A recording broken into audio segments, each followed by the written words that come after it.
राधे राधे दर्शकों, आज हम आपको सिलपिल्ले बाई जी की कथा सुनाते हैं। एक राजकुमारी थी और एक जमींदार की पुत्री थी। दोनों में बहुत अच्छी मित्रता थी। एक दिन राजा के यहाँ भगवत प्रेमी महात्मा आए। राजा स्वयं संत सेवी थे। उनके यहाँ महात्मा जन आते रहते थे। महात्माओं का कार्य ही होता है निरंतर अपने प्रभु की सेवा और सुमरन में मग्न रहना। उस संत के पास भगवान का शालिग्राम स्वरूप था, जिसकी वे भावपूर्वक सेवा किया करते थे, और वह दोनों बालिकाएं उन्हें श्रद्धा से देख रही थीं। उनके मन में आया कि ऐसे ही हमें भी ठाकुर जी की सेवा करनी है। संत भगवान कई दिन वहाँ रोज सेवा, कीर्तन, कथा करते रहते थे।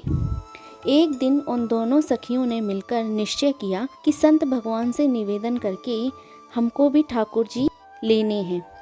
दोनों ने संत के चरण पकड़कर प्रार्थना की, गुरुदेव, हमारे हृदय में भी इच्छा जागी है कि हमें भी ठाकुर जी की सेवा करनी है। अब दोनों बालिकाएं थीं। संत भगवान ने विचार किया, सेवा की पद्धति में बहुत सावधानी करनी होती है। अभी ये बालिकाएं हैं, कहीं सेवा में कोई अपराध ना हो जाए। इसलिए संत भगवान ने दोनों बच्चियों से कहा कि कल हम तुम्हें ठाकुर जी लाकर देंगे। अगले दिन वो गांव में घूमने गए। पास ही गोल गोल कुछ पत्थर मिले। उन्हें उठाकर वे ले आए और कहा, लो, ये हैं तुम्हारे ठाकुर जी। दोनों बालिकाओं ने विश्वास किया कि गुरुदेव ने जो उन्हें दिया है वही भगवान है। उन्होंने उन पत्थरों को ही भगवान मानकर अपने हृदय से लगा लिया। अब एक जमींदार की पुत्री थी और दूसरी राजकुमारी। उन्होंने स्वर्ण के सिंहासन बनवाए और अपने ठाकुर जी को उस पर विराजमान किया। गुरुदेव ने उनके ठाकुर जी का नाम सिलपिल्ले ठाकुर रखा। दोनों बालिकाएं सिंहासन पर ठाकुर जी की स्थापना कर उनकी आराधना करती रहती। प्रभु के प्रति उनका भाव निरंतर बढ़ता गया और ठाकुर जी का नाम जप उनके जीवन का अंग बन गया। जब ये सखियां बड़ी हुईं तो उनके विवाह की चर्चा होने लगी। सिलपिल्ले बाई अर्थात जो राजकुमारी थी, उनके विवाह की बात एक राजकुमार के साथ तय हुई। जब उन्होंने अपने माता पिता से विदाई ली तो अपने ठाकुर जी को सिंहासन पर विराजमान करके वे एक सुंदर पेटी में रखकर अपनी गोद में लेकर चली गईं। उनका हृदय भीतर ही भीतर जल रहा था और वे अपने आप से बातें करते हुए कह रही थी, प्रभु, मैंने आपको ही अपना प्रीतम माना है। संसार के व्यवहार में यह व्यक्ति मेरा पति कहलाता है, परंतु मेरे हृदय में प्रीतम रूप में आप ही विराजमान हो। एक हृदय में दो प्रीतम कैसे हो सकते हैं? मैंने अपने आप को आपको समर्पण किया है। इन्हीं विचारों में डूबी हुई वे उदासी के साथ विदा हो रही थी और पालकी में बैठी हुई। उनके साथ राजसी सैनिक चल रहे थे और राजकुमार घोड़े पर आगे चल रहा था। राजकुमार बार बार पालकी के समीप आता और ये देखने की कोशिश करता कि उनकी नवविवाहिता राजकुमारी कैसी है, लेकिन हर बार वह उन्हें उदास देखकर दुखी हो जाता। रास्ते में एक नदी आई। राजकुमार ने सैनिकों से कहा, यहाँ थोड़ी देर विश्राम करेंगे। राजकुमारी की पालकी यहीं रखी जाए और आप सब दूर खड़े हो जाएं। राजकुमार सिलपिल्ले बाई के पास आए और उनसे बातें करी, परंतु वह तो ना उनकी ओर देखती और ना ही कोई उत्तर देती। वो अत्यंत सुंदर थी। राजकुमार के मन में जलन होने लगी। आखिर ऐसा क्या है जो यह मुझसे बात ही नहीं कर रही है? वो बार बार अपनी पिटारी खोलती और ठाकुर जी के दर्शन करती थी। नाम जप और सेवा के प्रभाव से अब सिलपिल्ले बाई को वह पत्थर नहीं, बल्कि उसमें श्याम सुंदर भगवान के दर्शन होने लगे थे।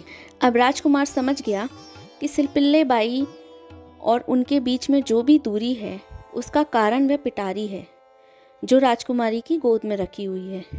उसने कुछ दासियों को बुलाया और कहा, इन्हें बातों में उलझाओ और वह पिटारी मुझे लाकर दो। वे दासियां प्रवीण और चतुर थीं। उन्होंने सिलपिल्ले बाई से विनोद भरी बातें की, हंसी मजाक किया और उन्हें उलझाने की कोशिश की, परंतु सिलपिल्ले बाई उदासीन बनी रही। फिर एक दासी ने धीरे से उनकी गोद से वह पिटारी ले ली और राजकुमार को दे दी। राजकुमार ने कहा, यही तो वो चीज़ है जो हमारे और तुम्हारे बीच में बाधा बनी हुई है। यह कहकर उसने वो पेटी नदी में फेंक दी।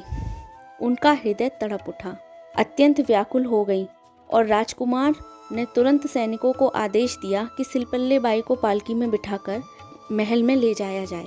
महल पहुंचकर सिलपल्ले बाई बोली, यदि मेरे ठाकुर जी नहीं तो मैं भी नहीं।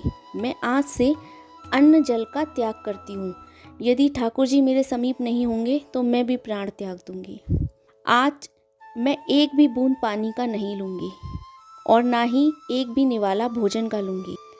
और मेरे ठाकुर जी को नदी में फेंक दिया गया है, यह मेरे लिए असहनीय है। अब राजकुमार भयभीत हो गया। पूरे महल में विषाद भर गया कि नवीन राजकुमारी प्राण त्याग देने वाली है। लोक समाज क्या कहेगा? यही कहेंगे कि ससुराल गई हुई राजकुमारी को लोगों ने ऐसा ही निर्दय व्यवहार किया कि उन्होंने अपने प्राण त्याग दिए। राजकुमार ग्लानि से भर गए।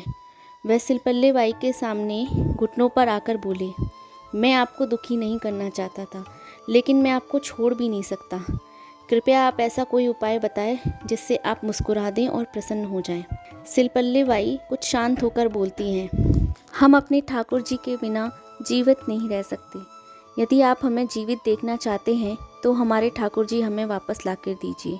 अब ठाकुर जी को तो नदी में फेंक दिया गया था, वे कैसे वापस आते? फिर राजकुमार अपने परिवारजनों के साथ उस नदी के तट पर गए। वहाँ पहुंचकर उन्होंने सिलपल्ले बाई से कहा, तुम्हें ठाकुर जी से जितना प्रेम है, यदि वह सच्चा है तो ठाकुर जी को भी तुमसे उतना ही प्रेम होना चाहिए। और मुझे प्रमाण दो, यदि वह भी तुमसे सच्चा प्रेम करते हैं तो मुझे उसका जीवित प्रमाण देखने की इच्छा है। और अगर मुझे प्रमाण मिल गया तो मैं जीवन भर तुम्हारी आज्ञा का पालन करूँगा। सिलपल्ले बाई शांत स्वर में कहती हैं, अच्छा तो तुम देखना चाहते हो कि मेरे ठाकुर जी मुझसे कितना प्रेम करते हैं। उन्होंने अपनी दोनों हाथों को आकाश की ओर फैलाया और भाव से पुकार उठी, हे गोविंद, यदि आपके बिना मैं जीवित नहीं रह सकती, यदि आप सचमुच मेरे प्रीतम हैं तो प्रकट होकर मुझे अपने दर्शन दीजिए। उनकी प्रार्थना सुनकर और उनकी हृदय की गहराइयों को सुनकर, उनके शब्दों के समर्पण को सुनकर उस नदी के जल में से एक दिव्य प्रकाश प्रकट हुआ। उस प्रकाश में सिंहासन सहित सिलपल्ले ठाकुर जी प्रकट हुए और आकाश मार्ग से उड़ते हुए सीधे सिलपल्ले बाई की गोदी में आकर गिर गए। यह चमत्कार दृश्य देखकर सारा परिवार, राजकुमार और वहाँ उपस्थित सभी लोग स्तब्ध रह गए। राजकुमार की आंखों में आंसू थे। वे सिलपल्ले बाई के चरणों में झुक गए और बोले, आप मुझे समझ आ गया है कि मैं जीवन भर आपकी आज्ञा में रहूँगा। जैसा आप कहोगी वैसा ही करूँगा। मैंने आज सच्चा प्रेम और सच्चे प्रभु को देखा है। हे ठाकुर जी, जैसे आपने उन दोनों बालिकाओं के भाव को स्वीकार किया, उनकी भक्ति को स्वीकार किया, सभी पर अपनी ऐसी कृपा बनाए रखना। राधे राधे।